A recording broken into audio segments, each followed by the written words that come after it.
Welcome back. A very heated exchange last night on CNN between anchor Chris Cuomo and Trump campaign spokesperson Tim Murtaugh. Watch this. I'm about a president sending the right message. Okay. I'm about a president sending the right message and giving states what they need to fight a pandemic. Apartment building. Because I did the wrong thing. Why did you get reprimanded by your own apartment building for failing to wear a mask after having been Because I did the wrong thing. Before? Why won't the president adjust his you messaging? Broke quarantine and went to the I never Hamptons. broke quarantine. Everyone knows you broke. I never broke quarantine. You deny that I that never, happened. absolutely, 100%. And then you came home and you pretended to rise up from your basement like Lazarus, even though you had already broken you want to mock quarantine my while getting you were sick. COVID positive. You want to All right, here to react, we welcome Rob Schilling, host of The Schilling Show based out of Charlottesville, Virginia. Hey, Rob, clearly if people haven't been following that exchange very closely, that was, of course, in regards to Chris getting COVID-19 and then coming out of his basement after quarantining. We all saw the display on CNN when he emerged from his basement. We're showing the video there. And then also most recently, where apparently his own apartment complex had issued a warning notice for him not wearing a mask in his own apartment. These rules, of course, set by the governor of New York, who just so happens to be his brother here.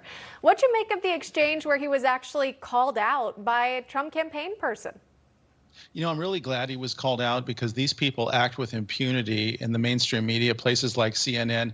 They're in an echo chamber and no one is telling them no. No one's slapping them on the hand when they do something outrageous like this. And I'm glad that the Trump spokesperson held his ground against him.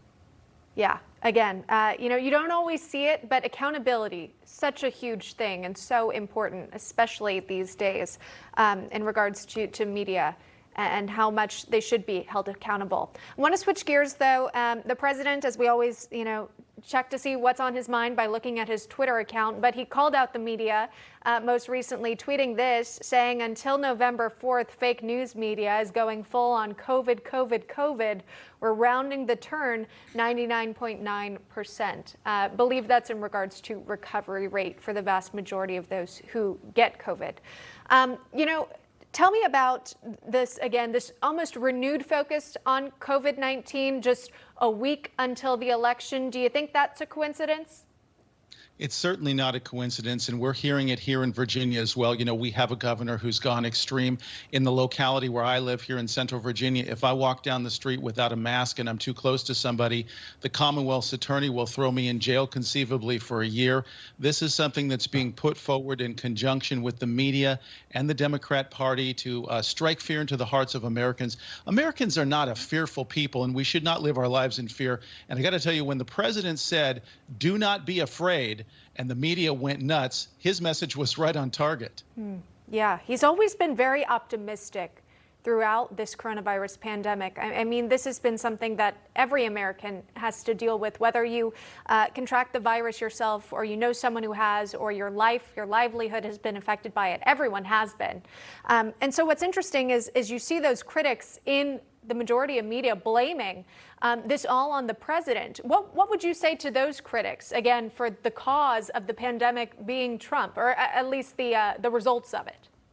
You know, this is ridiculous because, we have a governor here and in other places. I've heard the governors complaining, hey, we're not getting direction from the top. But as soon as President Trump went to them and said, do this or do that, and it was something they didn't like, if the direction was something they didn't like, they'd be screaming that we have a dictator at the helm of the nation. The president is in a no-win situation if he plays along with the game. And I think what we need to do, or what the president needs to do, is to just go about and give the advice that he's given before, which is be cautious, but don't let fear rule your lives. I think that's the best advice and the best thing that he could do. All right. That's Rob Schilling taking the time, joining us live this morning. Rob, thanks so much. Thank you. Welcome.